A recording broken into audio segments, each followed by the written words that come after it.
अस्सलाम वालेकुम dear friends. Welcome to my channel dear expert sir. जैसा कि आप देख पा रहे हैं, आज का जो हमारा टॉपिक है वो है meaning of debit and credit. जी हाँ फ्रेंड्स, टॉपिक स्टार्ट करने से पहले मैं आपको बताऊंगा कि मेरा जो पढ़ाने का तरीका है वो कॉमर्स और नॉन कॉमर्स स्टूडेंट को दोनों को साथ लेके चलना है। जी हाँ फ्रेंड्स, कॉमर्स स्टूडेंट ने ये सब पता मतलब सुना होगा पहले कि उनको ये सब पता होगा, ये डेबिट क्या होता है, क्रेडिट क्या होता है। लेकिन नॉन कॉमर्स स्टूडेंट बिल्कुल नए होते हैं, बिगिनर्स होते हैं, फ्रेशर्स होते हैं। इसीलिए उनको ये समझना ज़रूरी है कि डेबिट और क्रेडिट क्या होता है। उसके बाद वो समझेंगे रूल्स, उसके बाद वो समझेंगे फिर जर्नल एंट्रीज क्या होती है, कैसे जर्नल एंट्रीज को उतारना है। तो और एक बात बताऊंगा मैं फ्रेंड्स, अगर आप देख रहे हैं तो अभी तक आपने सब्सक्राइब नहीं किया तो सब्सक्राइब कर दीजिएगा और साथ में बेल आइकन भी दबाइएगा ताकि कोई भी नोटिफिकेशन कोई भी हम वीडियो अपलोड करें उसकी नोटिफिकेशन आप तक पहुंचे। चलिए फ्रेंड्स, स्टार्ट करते हैं without wasting time. Meaning of debit and credit.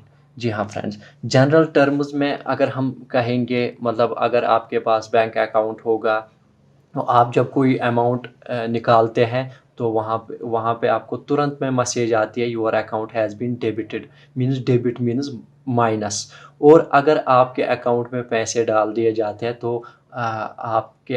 आपके मोबाइल पे मैसेज आती है कि your account has been credited to this amount. Means simply general terms की अगर हम बात करेंगे, debit means minus and credit means plus.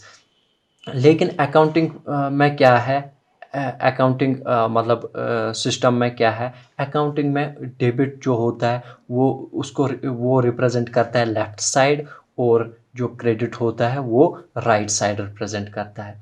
जी हाँ फ्रेंड्स, जो कोई भी मतलब ईच एंड एवरी ट्रांजैक्शन जो है ये किसके आधार पे मतलब रिकॉर्ड क्यों की जाती है, ताकि जो भी इक्वेशन है वो बैलेंस हो जाए। जैसे हमने पीछे पढ़ा था ये अकाउंटिंग इक्वेशन कैसे बैलेंस होती है, इसी तरह यहाँ पे भी कुछ फंडा है।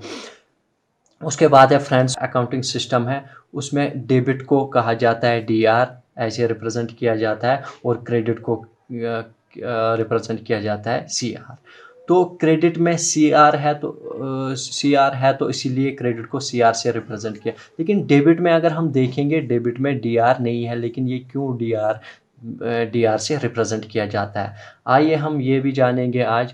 जो अकाउंटिंग थ्योरी एक्चुअली है वो बहुत सालों पहले इटली में मतलब बनी हुई है, इटली में इसका जन्म हुआ है।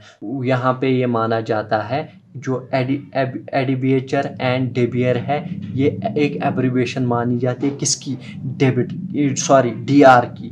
तो जो मतलब यहाँ पे डीआर है, जो ये एडिबेचर एंड डेबियर क्या है, ये वर्ब फॉर्म्स ऑफ डेबिट है। जी हाँ फ्रेंड्स, डेबिट के वर्ब फॉर्म्स एडिबेचर एंड डेबियर है, इसीलिए इसको डी आर यहाँ पे, इसमें डेबियर और एडिबेचर में डी आर है, तो इसको इसको इसीलिए डी आर से रिप्रेजेंट किया जाता है।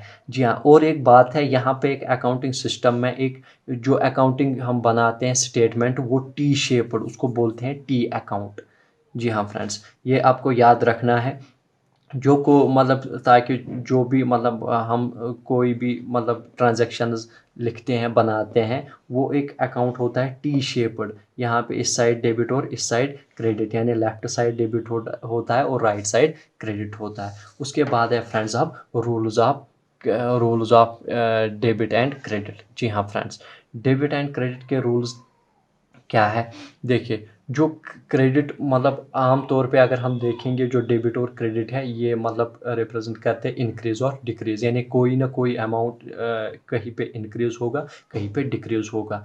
जो डेबिट है मतलब कुछ मतलब कुछ इक्वेशन में क्या होता है, जो डेबिट से कुछ एलिमेंट्स इंक्रीज होते हैं और कुछ एलिमेंट्स डिक्रीज होते हैं। इसी तरह क्रेडिट में कुछ एलिमेंट्स एक इक्वेशन में इंक्रीज होते हैं और कुछ एलिमेंट्स डिक्रीज होते हैं। जी हाँ फ्रेंड्स, दो अप्रोच जो हम रिकॉर्डिंग मतलब ट्रांजैक्शन जब जर्नल एंट्रीज उतारेंगे, उस पे हम जो rules of debit and credit पढ़ेंगे, वो एक्चुअली क्या है, एक्चुअली वो जो हम रिकॉर्ड करते हैं डेबिट और क्रेडिट, बुक्स ऑफ अकाउंट्स में वो दो तरीके के होते हैं, एक तो ट्रेडिशनल अप्रोच और दूसरा मॉडर्न अप्रोच। जी हाँ फ्रेंड्स, ट्रेडिशनल अप्रोच में क्या है? ट्रेडिशनल अप्रोच मीन्स जो डेबिट और क्रेडिट है, ये मतलब अंडर जो मतलब इसमें हम एंट्री उतारते हैं, डेबिट और क्रेडिट रूल्स कैसे बने हुए,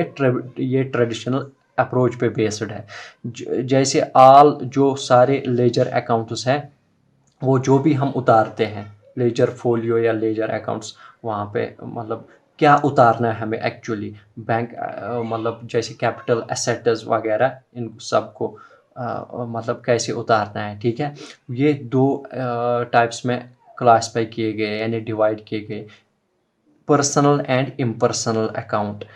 before discussing the rules of debit and credit, debit and credit के रूल्स डिस्कस करने से पहले हमें ये जानना ज़रूरी है कि ट्रेडिशनल अप्रोच के अंडर इसकी मीनिंग क्या है। जी हाँ फ्रेंड्स, यानी देखिए, अब क्लासिफिकेशन, यानी इनकी जो क्लासिफिकेशन है वो कैसे की गई है, क्लासिफिकेशन ऑफ अकाउंट्स। जी हाँ फ्रेंड्स, अकाउंट्स की क्लासिफिकेशन क्या है, पहले हम जानेंगे ट्रेडिशनल अप्रोच क्या है। आज हम जानेंगे ट्रेडिशनल अप्रोच, उसके बाद फिर एग्जाम्पल करेंगे इसके बारे में, और आगे फिर दूसरा मॉडर्न अप्रोच। जी हाँ फ्रेंड्स, ट्रेडिशनल अप्रोच दो टाइप के अकाउंट होते हैं इसमें, personal account and impersonal account. Personal account में क्या होता है? Natural persons, artificial persons and representative person. जी हाँ फ्रेंड्स, पर्सनल अकाउंट मीन्स व्यक्ति का अपना अकाउंट, किसी भी चीज़ का अपना अकाउंट होता है। नेचुरल अकाउंट क्या होता है? मीन्स जो एक व्यक्ति का अकाउंट होता है, फॉर एग्जांपल रामज अकाउंट, शोएबज अकाउंट, या किसी का भी और अकाउंट। उसके बाद है friends artificial person. Artificial person क्या मतलब क्या होता है, कौन सा रिप्रेजेंट करता है? मान लीजिए कि कोई कंपनी है, मोहन एंड कंपनी, या कोई गवर्नमेंट बॉडी है, म्युनिसिपल कॉरपोरेशन, या कोई कोऑपरेटिव बॉडी है, तो ये सब एक मतलब एक यूनिट के तौर पे होती है, तो इनको बोलेंगे हम आर्टिफिशियल पर्सन्स। उसके बाद है फ्रेंड्स रिप्रेजेंटेटिव पर्सन। जी हाँ फ्रेंड, जो हमें पेंडिंग रहेगा पीछे, यानी नेचुरल और आर्टिफिशियल पर्सन में, वो हम रिप्रेजेंटेटिव पर्सन में डालते हैं। For example salary outstanding account या प्रीपेड रेंट अकाउंट। यहाँ पे रिप्रेजेंटेटिव अकाउंट में क्या होता है, जैसे मान लीजिए कि हमारे पास कोई कंपनी है, वहाँ पे हमने बहुत सारे एम्प्लॉयज़ को लगाया है, तो उनको सैलरी भी देनी होती है, तो हमने सैलरी अकाउंट अलग, सैलरी आउटस्टैंडिंग मीन्स जो हमने इनको देनी है आगे। मान लीजिए कि बंदे हमने लगाए, 1 महीने के बाद उनको सैलरी देनी है, लेकिन हम पहले से लगाते हैं, बनाते हैं सैलरी आउटस्टैंडिंग, कितना हमें किसको देना है, या 1 महीने में कुछ बंदों को दिया, दूसरे महीने में और बंदों को देते हैं सैलरी, तो इसको बोलते हैं सैलरी अकाउंट। या प्रीपेड रेंट, मान लीजिए कि हमने कहीं पे रेंट पे कुछ बिल्डिंग खरीदी या कुछ भी, तो उसको पहले से ही उसको रेंट देते हैं, तो उसको बोलते हैं प्रीपेड रेंट अकाउंट, वो भी रिप्रेजेंटेटिव पर्सन्स में आते हैं। उसके बाद है फ्रेंड्स इम्पर्सनल अकाउंट। जी हाँ फ्रेंड्स, इम्पर्सनल अकाउंट दो टाइप के होते हैं, रियल और नॉमिनल।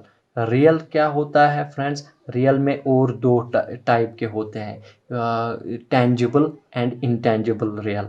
जी हाँ फ्रेंड्स, टेंजिबल रियल किसको बोलते हैं? फॉर एग्जांपल फर्नीचर है, कंप्यूटर है, स्टॉक है, बिल्डिंग है, ये मैंने आपको पढ़ाया था वहाँ पे टेंजिबल एंड इंटेंजिबल एसेट्स में। अगर आपने वो वीडियो नहीं देखा तो सबसे पहले मेरा वीडियो है बेसिक अकाउंटिंग टर्म्स, तो वहाँ पे वो देखिएगा, आपको समझ में आएगा टेंजिबल और इंटेंजिबल क्या होता है, यानी एसेट, टेंजिबल एसेट और इंटेंजिबल एसेट क्या होता है। यहाँ पे ये एसेट होता है, फर्नीचर, कंप्यूटर, स्टॉक, बिल्डिंग, इनका अलग मतलब अलग तरीके से एंट्री की जाती है। उसके बाद है friends intangible. Intangible means trademark या कोई भी कॉपीराइट या गुडविल। मैंने आपको कहा था इंटेंजिबल किसको बोलते हैं, इंटेंजिबल हम फिजिकली टच नहीं कर सकते हैं। टेंजिबल होता है जिसको हम फिजिकली टच करेंगे, इंटेंजिबल जिसको हम फिजिकली टच नहीं कर सकते। जैसे हमारा ट्रेडमार्क होता है, या कोई गुडविल यानी फेम ऑफ ए कंपनी होती है, वो दूसरा कंपनी ना यूज़ करे, उसका कॉपीराइट हम मतलब कोई ख़ास कंपनी रखती है किसी भी चीज़ का, मान लीजिए कि किसी ने कोई कुछ मतलब कंपनी ने कोई कुछ प्रोडक्ट बनाया या कुछ भी, वो दूसरा ना यूज़ करे, उसके लिए एक ट्रेडमार्क अलग सा होता है। या कॉपीराइट, कोई किसने कुछ वीडियो बनाया, दूसरा ना यूज़ करे, तो उसका कॉपीराइट अलग से होता है, तो उनको बोलते हैं इंटेंजिबल रियल या इंटेंजिबल एसेट्स।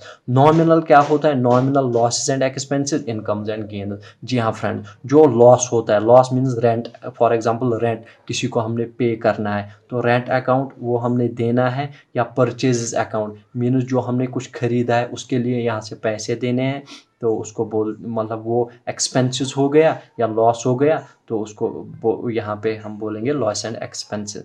नॉमिनल में दूसरा आता है इनकम्स एंड गेन्स। जी हाँ फ्रेंड्स, इनकम्स एंड गेन्स में आता है सेल्स अकाउंट या कमीशन अकाउंट। सेल्स अकाउंट किसको बोलेंगे? जो हम यहाँ से सेल करेंगे, मतलब पैसा आएगा तो इनकम आएगा, तो इसी तरह कमीशन मीन्स कहीं पे भी हमने कुछ कमीशन कमाया या कुछ भी, तो वो कमीशन अकाउंट में मतलब वो ऐड होता है, तो वो एक तरीके का इनकम होता है। फ्रेंड्स, आज के वीडियो में बस इतना ही। आगे हम जानेंगे ये मॉडर्न अप्रोच क्या है, उसके बाद आगे हम जानेंगे कि एग्जाम्पल इसके बारे में, मतलब पूरा जानेंगे कि कहाँ पे क्या डेबिट क्रेडिट क्या है।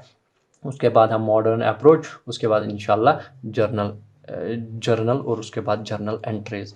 जी हाँ friends, thanks for watching my video.